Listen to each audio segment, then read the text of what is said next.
దేవునికి స్తోత్రం. ప్రభు నామంలో మీ అందరికి వందనాలు. ఈరోజు నిర్గమకాండము 12వ అధ్యాయాన్ని ధ్యానం చేసుకుందాం. గడిచిన దినమందు నిర్గమకాండము 11వ అధ్యాయంలో దేవుడు మోషేతో మాట్లాడాడు. ఏమని మాట్లాడాడు? మోషేతో దేవుడు మాట్లాడుతూ ఇజ్రాయేలు ప్రజల నిమిత్తము, ఇజ్రాయేలు ప్రజలను బయటకు తీసుకురావడానికి దేవుడు ఎన్నో ప్రయత్నాలు చేస్తూ ఉన్నాడు. మోషని నిలబెట్టుకొని మోషని దగ్గరికి పిలిచి, నేను ఈ విధంగా చెప్తూ ఉన్నాను, మోషే నీవు ఫరో దగ్గరికి వెళ్ళి నేను చెప్పబోయేటటువంటి విషయాలన్నీ కూడా ఫరోకు తెలియజేయి. నేను ఇంతకుముందు అనేక తెగుళ్ళు ఐగుప్తు మీదకి రప్పించాను కదా, అయినను ఫరో రాజు నా మాట పెడచెవిన పెట్టి తన హృదయమును కఠినపరుచుకుంటూ వస్తూ ఉన్నాడు కదా. మోషే నేను ఈ యొక్క తెగులును అనగా మరి చివరి తెగులును ఈ యొక్క ఐగుప్తు దేశము మీదకి, ఫరో మీదకి రప్పించబోతా ఉంటున్నాను. నేను చెప్పే విషయాలు జాగ్రత్తగా విను మోషే అని చెప్పి దేవుడు మోషేతో మాట్లాడుతూ ఉంటున్నాడు. ప్రియ దేవుని బిడ్డలారా, మనం జాగ్రత్తగా ఈ 11వ అధ్యాయంలో ఉన్నటువంటి విషయాలు ఒకసారి క్షుణ్ణంగా జ్ఞాపకం చేసుకుంటే, దేవుడు మరొక తెగులును ఐగుప్తు దేశం మీదకి రప్పించబోతా ఉంటున్నాడు.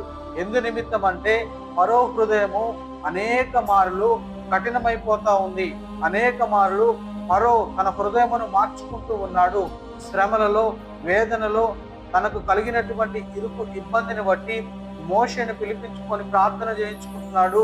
ఆ యొక్క వ్యాధి, బాధ, వేదన అంతా తగ్గగానే వెంటనే తన హృదయాన్ని మార్చుకుంటూ కఠినపరుచుకుంటూ ఉన్నాడు.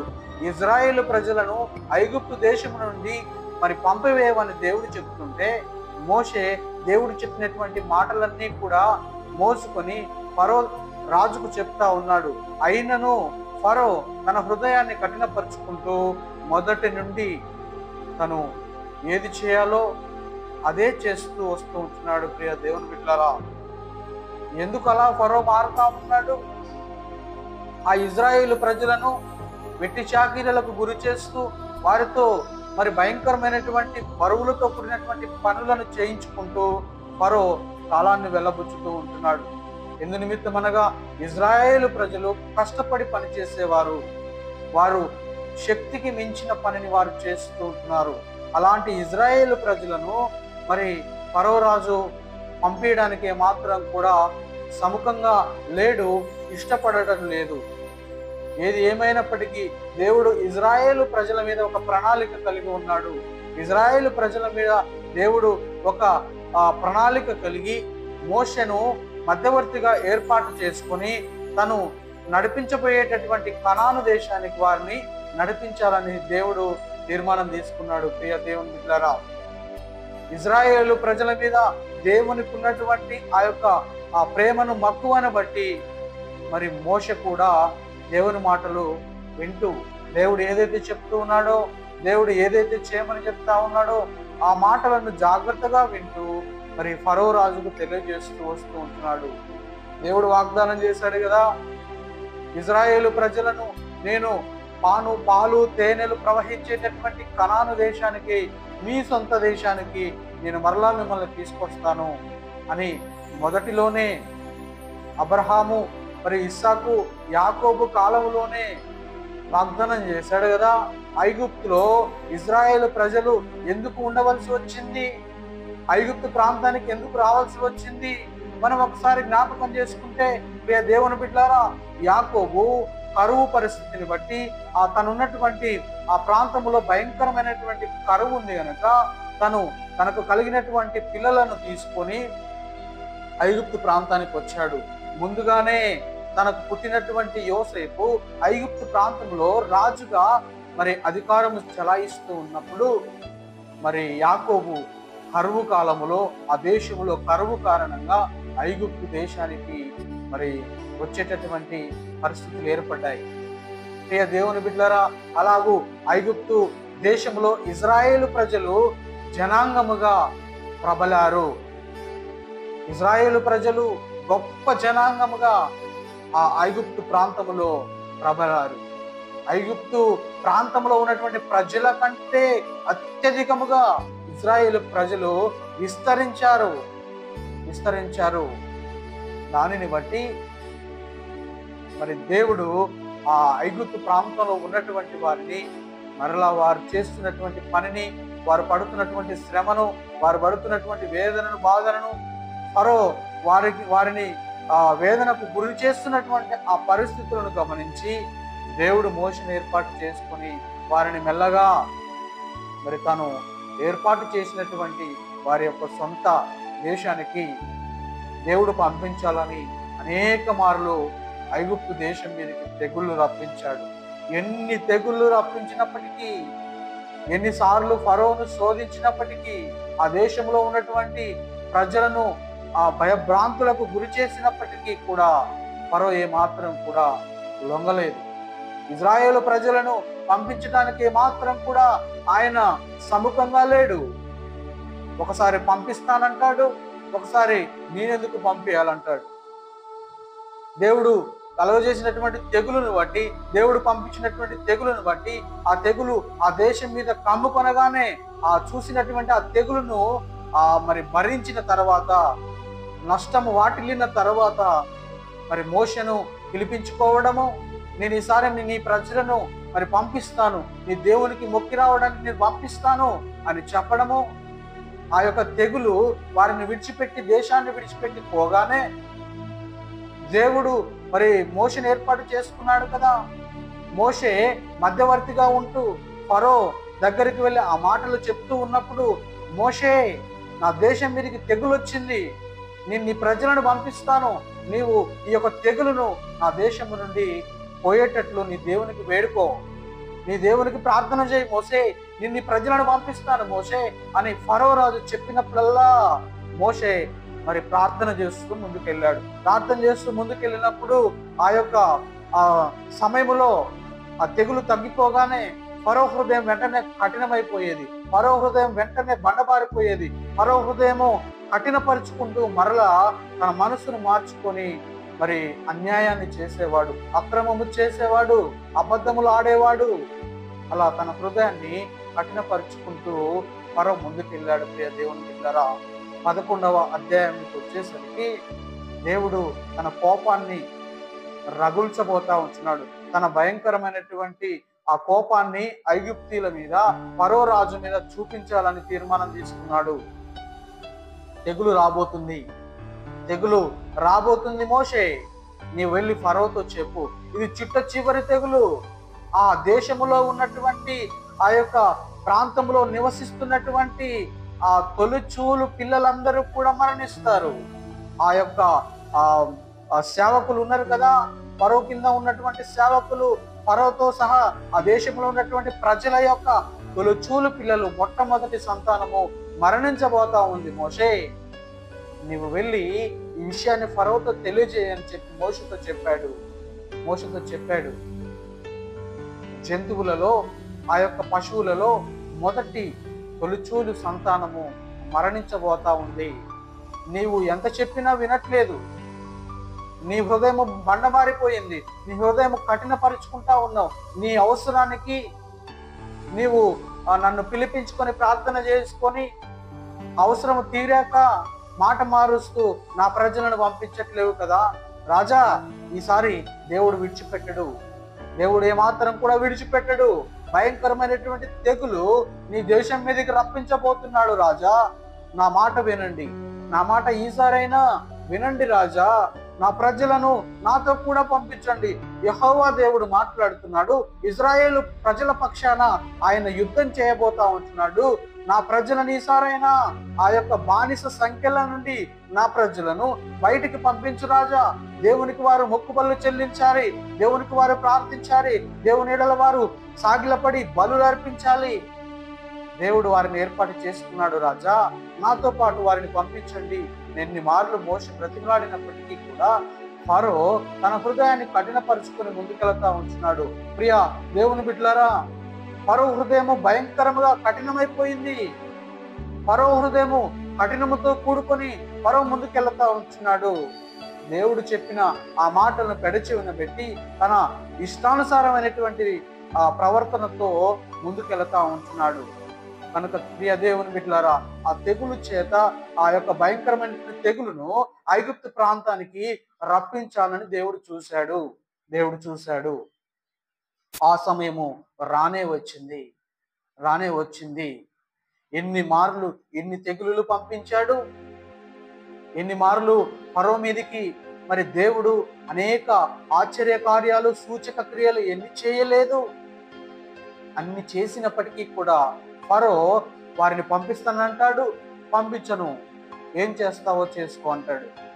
దానిని బట్టి దేవుడు తన కోపాగ్నిని చూపించబోతా ఉంటున్నాడు. ఐగుప్తు ఐగుప్తు ప్రాంతంలో మహాఘోష పుట్టబోతా ఉంది. ఐగుప్తు ప్రాంతంలో తొలిచూలు పిల్లలు చనిపోబోతా ఉంటున్నారు.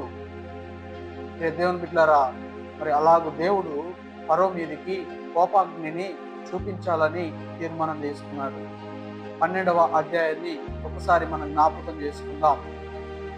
అహరోను, మోషేలు ఐగుప్తు ప్రాంతంలో ఉండగానే దేవుడు వారితో మాట్లాడుతూ ఉన్నాడు. మోషే, ఇది మీకు మొదటి సంవత్సరము, మొదటి నెల. ఈ నెలలో నేను కొన్ని విషయాలు మీకు తెలియజేయబోతా ఉన్నాను.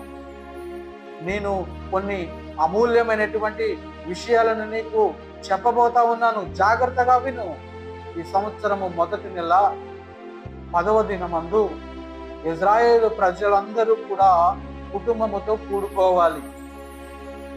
పిల్లలను, పెద్దలను, మరి ఇజ్రాయేలు ప్రజలలో ఉన్నటువంటి నాయకులు అందరూ కూడా కుటుంబముతో కూడుకోవాలి. 10వ దినమందు వారు అందరూ కూడా కుటుంబముగా కూడుకొని వారు మరి నేను చెప్పినటువంటి విషయాలు చేయాలి. నేను ఐగుప్తు ప్రదేశము మీదికి, ఫరో మీదికి మరి చివరి తెగులను రప్పించబోతా ఉన్నాను. నా మాటలు జాగ్రత్తగా విను మోషే. ఐగుప్తు దేశంలో ఉన్నటువంటి నా ప్రజలకు నీవు తెలియచేయి. వారందరూ కూడా 10వ దినమందు, మొదటి సంవత్సరం మొదటి నెల 10వ దినమందు మరి సముఖంగా కూడుకోవాలి. వారి మరి కుటుంబముల చొప్పున, లెక్క చొప్పున వారు సముఖంగా ఒక దగ్గర చేరి వారు మరి 14వ దినము వరకు వారు చేయవలసినటువంటి పనులు ఏమనగా, నేను జాగ్రత్తగా చెప్తా ఉన్నాను, నువ్వు విను. కలంకము లేని, మచ్చలేని మరి పరిశుద్ధమైనటువంటి మేకపిల్లను లేదా గొర్రె పిల్లను ఏదైనా ఒక దానిని కుటుంబముకు ఒకటి చొప్పున తీసుకో, కుటుంబమునకు ఒకటి చొప్పున తీసుకోమని వారితో చెప్పు. ఆ తీసుకున్నటువంటి మేకపిల్లను 14వ దినమందు సాయంకాలంన దానిని చంపాలి, దానిని వధించి దాని రక్తమును ఐగుప్తులో ఉన్నటువంటి నా ఇజ్రాయేలు ప్రజల మరి గుమ్మముల యొద్ద మరి అడ్డ చెక్క, నిలువు చెక్క మధ్యలో ఆ రక్తమును చిలికించాలి, ఆ రక్తమును పూయాలి. పూసిన తర్వాత ఆ యొక్క మేకపిల్లను, ఆ చంపినటువంటి మేకపిల్లను తీసుకొని తలకాయ, కాళ్ళు, అలాగే అంత్రములు అనగా పొట్ట భాగమును కాల్చుకొని తినాలి. అది ఆ దినమందే జరగాలి.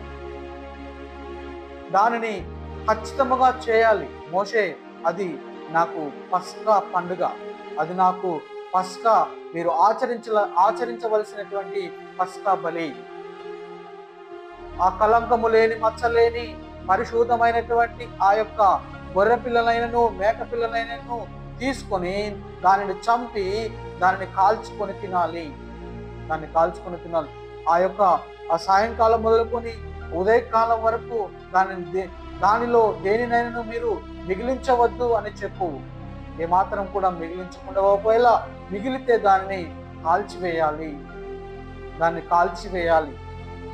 మోషే, నేను చెప్తున్నటువంటి విషయాలు జాగ్రత్తగా వింటున్నావు కదూ.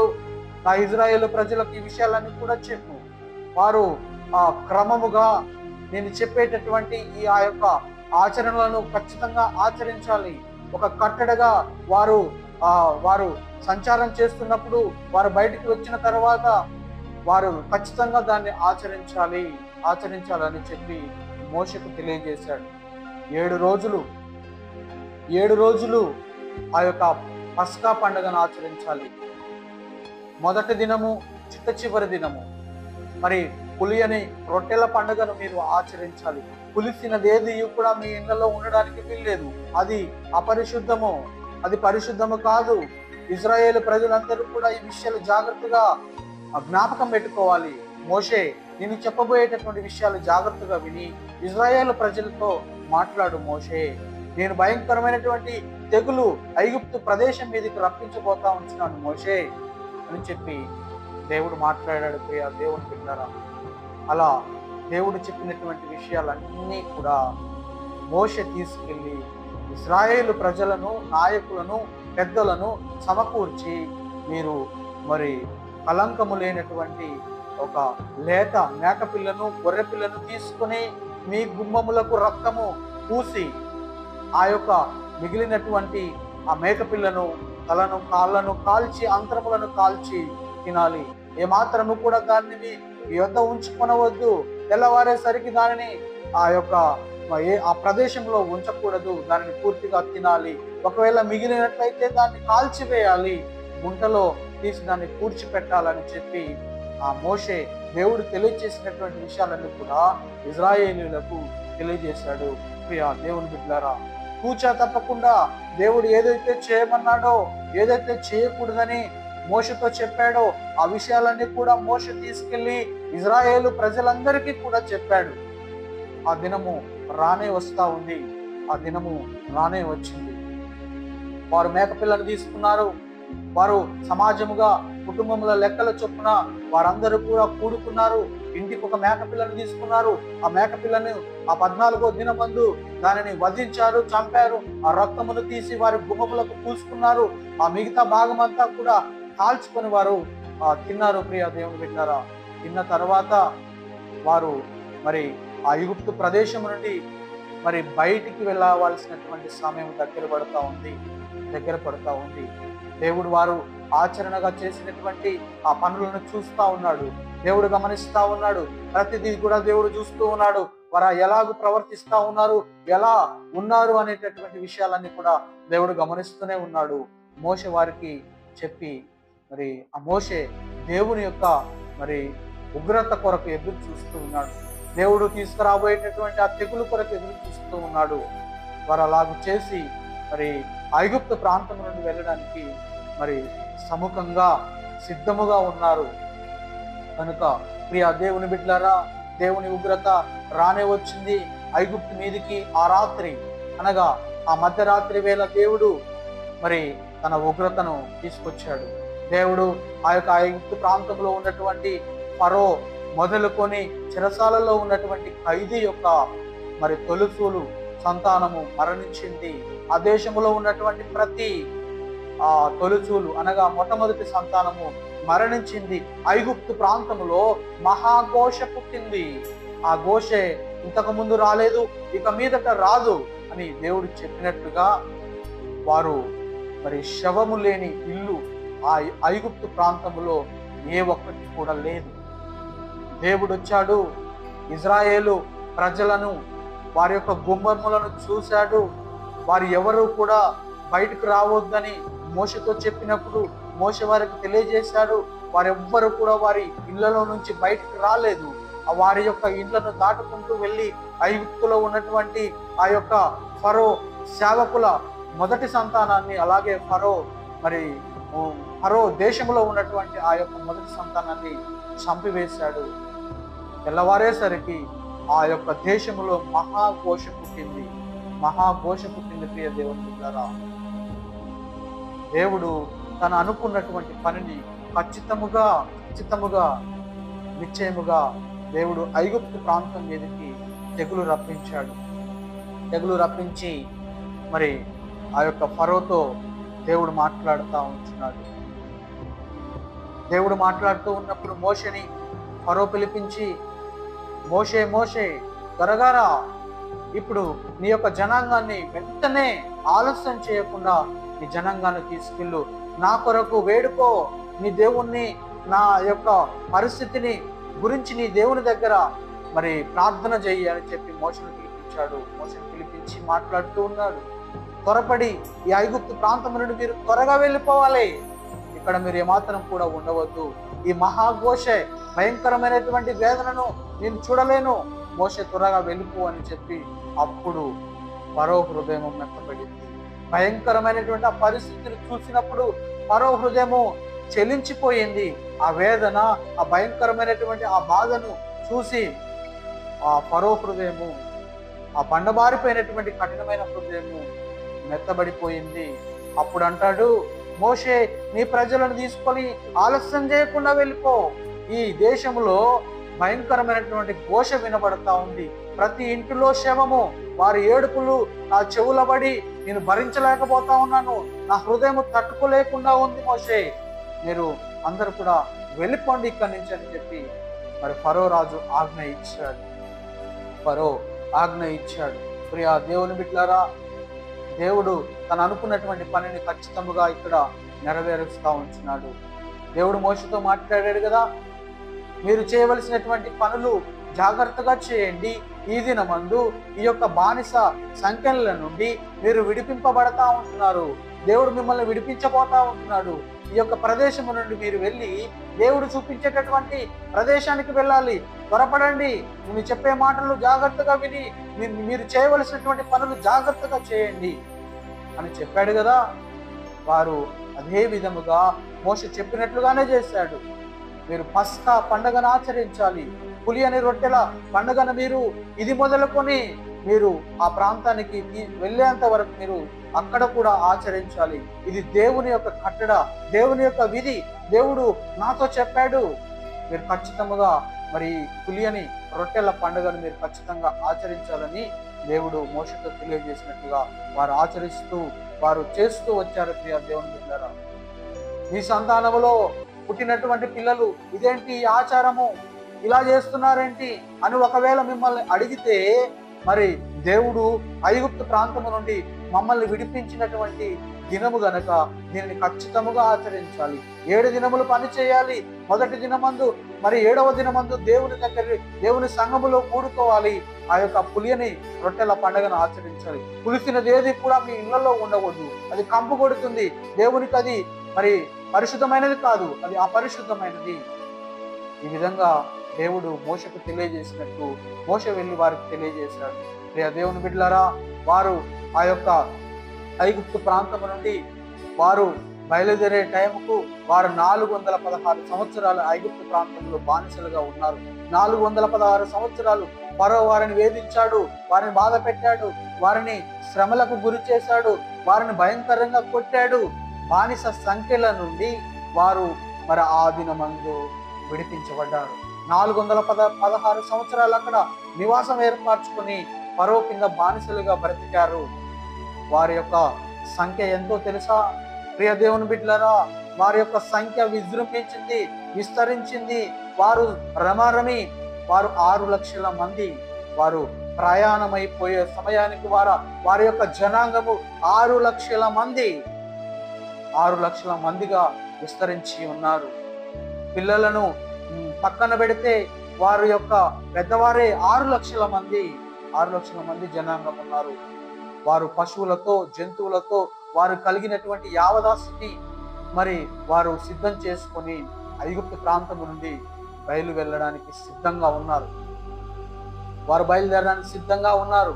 ఎప్పుడైతే మోషేను ఫరో పిలిపించి మాట్లాడాడో, త్వరపడి మీరు వెళ్ళండి అన్నప్పుడు ఆ యొక్క ఇజ్రాయేలు జనాంగము ఐగుప్తు జనాంగాన్ని దోచుకున్నారు. వారి దగ్గర ఉన్నటువంటి వెండి బంగారములను అడిగి తీసుకొని వారు ఐగుప్తులను దోచుకొని వారు వెళ్ళడానికి సిద్ధంగా నిలబడి ఉన్నారు. ప్రియ దేవుని బిడ్డలారా, అలాగూ దేవుడు మోషేను ఏర్పాటు చేసుకొని మోషేతో చెప్పవలసినటువంటి విషయాలన్నీ కూడా చెప్పి అవి ఇజ్రాయేలు ప్రజలకు చేరేటట్లుగా మోషే ద్వారా చేశాడు.